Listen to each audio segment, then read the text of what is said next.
राम राम बंधुओं, ज्योतिर्लोक में आपका हार्दिक स्वागत है। संस्कारों की चर्चा कर रहे हैं तो संस्कार प्रकरण में हवन मुख्य अंग है, ये तो समझ चुके हैं, बार बार चर्चा करते हैं। और हवन करें, समिधा के बारे में न जाने,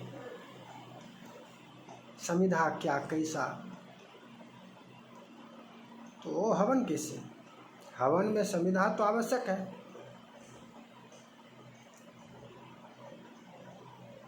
समिधा के और उपनयन यदि हो, उपनयन में जैसे ये चारों संस्कार सम्मिलित ही होते हैं, चुराकरण, उपनयन, वेदारंभ, समावर्तन, तो यहाँ पर समिधा की विशेष आवश्यकता होती है। और ये जो ठग संबंधी चर्चा पूर्व कर चुके हैं, ठग माता पिता, ठग पिता, समिधा के बारे में जानकारी नहीं रखते हैं, तब तो कुछ भी लेकर जो मन आया कर लिया। समिधा के बारे में नियम है, समिधा कैसा हो, किस वृक्ष का हो, किसका नहीं हो, किस किस वृक्ष का हो, किस किस वृक्ष का नहीं हो। तो इस चर्चा में हम वृक्ष को नहीं रखेंगे, किस किस वृक्ष का नहीं हो, विहित निषिद्ध, इसमें समिधा कैसा हो इसको समझेंगे। समिधा प्रमाण, समिधा कैसा हो, कितनी मोटी, कितनी पतली, कितनी लंबी इत्यादि, और प्रमाण से समझेंगे। प्रमाण गोभिल का भी वचन है और कात्यायन का भी वचन है, और भी वचन है।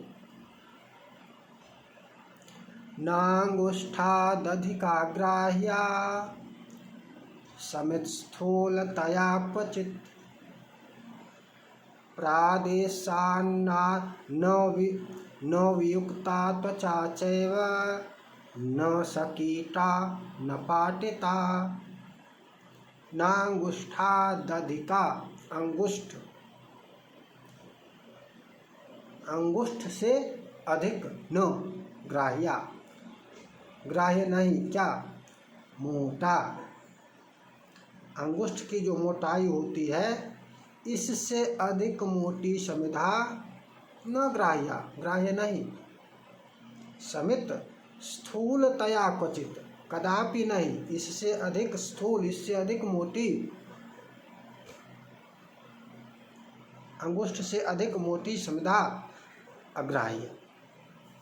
अर्थात मोटाई अधिकतम अंगुष्ठ मात्र हो, अंगुष्ठ के बराबर हो, इससे अधिक मोटाई न हो। न वियुक्ता त्वचा चैव, अच्छा, उसमें जो लकड़ी में त्वचा, जो तो त्वचा रहित नहीं हो, त्वचा युक्त हो। त्वचा का भी महत्व है, त्वचा युक्त ही हो, त्वचा से रहित न हो। न सकीटा न पाटिता, कीट युक्त ना हो, कीड़े ना लगे हों। पाटित ना हो, पीटा हुआ, काटा हुआ, चिरा हुआ, पाटित ना हो। प्रादेशान्नाधिका न्यूना,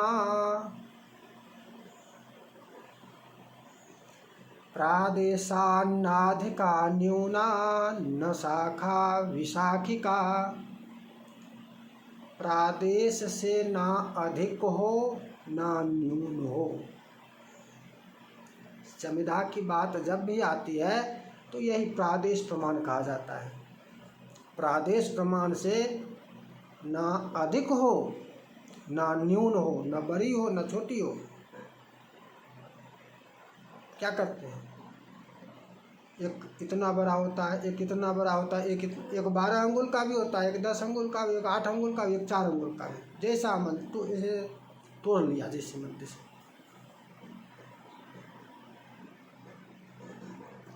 न च शाखा विशाखिका, और जो समिधा हो प्रादेश प्रमाण, तो उसमें शाखा विशाखा नहीं हो,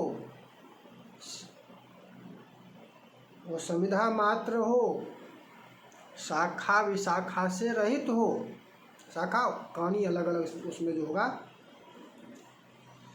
उसमें अलग अलग और शाखा विशाखा नहीं हो। न सपर्णा न निर्वीर्या होमेषु च विजानता। न सपर्णा, पत्ते सहित ना हो, पत्ता युक्त ना हो। नहीं मिलेगा तो पत्ता वाला है, पत्ते पत्र नहीं है समिधा में। न सपर्णा, पत्र रहित हो, त्वचा रहित ना हो लेकिन पत्र रहित हो। त्वचा वो छाल जो ऊपर से होता है, त्वचा छाल रहित नहीं हो, छाल युक्त हो, किंतु पत्ते से रहित हो। न सपर्णा, सपर्णा ना हो। न निर्वीर्या,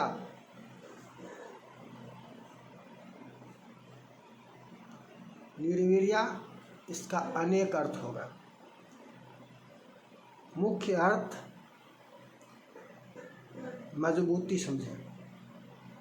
ऐसा ना हो कि ऐसे छुआ और छुई मुई टूट गई।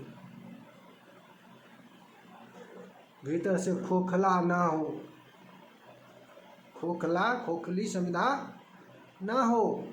निर्वीर्या छुई मुई की तरह टूटने वाली नहीं हो, खटखट टूट जाए। बिल्कुल सूखी हुई भी नहीं हो, बिल्कुल सूखी हुई भी ना हो, रसयुक्त तो हो। निर्वीर्या का एक अर्थ यह भी है, होमेषु च विजानता,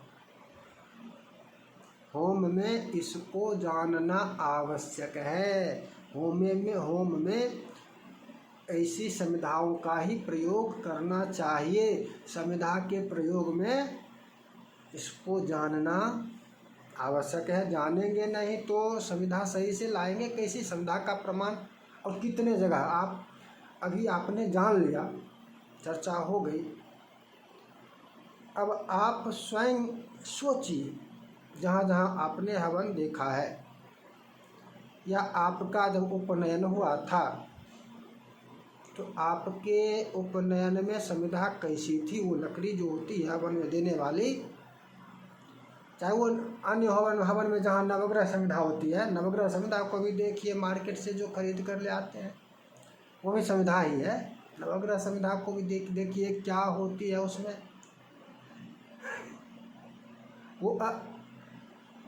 वो होम के योग्य नहीं होती है। बाजार से जो नवग्रह समिधा लाते हैं हवन के लिए, वो समिधा नहीं है। भले ही उसका 50 रुपये आपको लग जाए। और अपने अपने घर में जो जहाँ कहीं भी समिधा का प्रयोग किए हैं वहाँ पर देखिए, याद कीजिए, स्मरण में स्मृति पर जोर लगाइए कि आपने जो हवन किया था, जब भी किया था, तो समिधा कैसी थी? कितनी बड़ी थी? कितनी मोटी थी? क्या थी?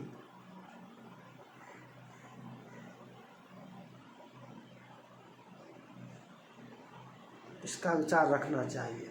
और ये क्यों उपनयन में कौन विचार रखेगा? पिता रखेगा, आचार्य रखेंगे। विवाह में कौन रखेगा?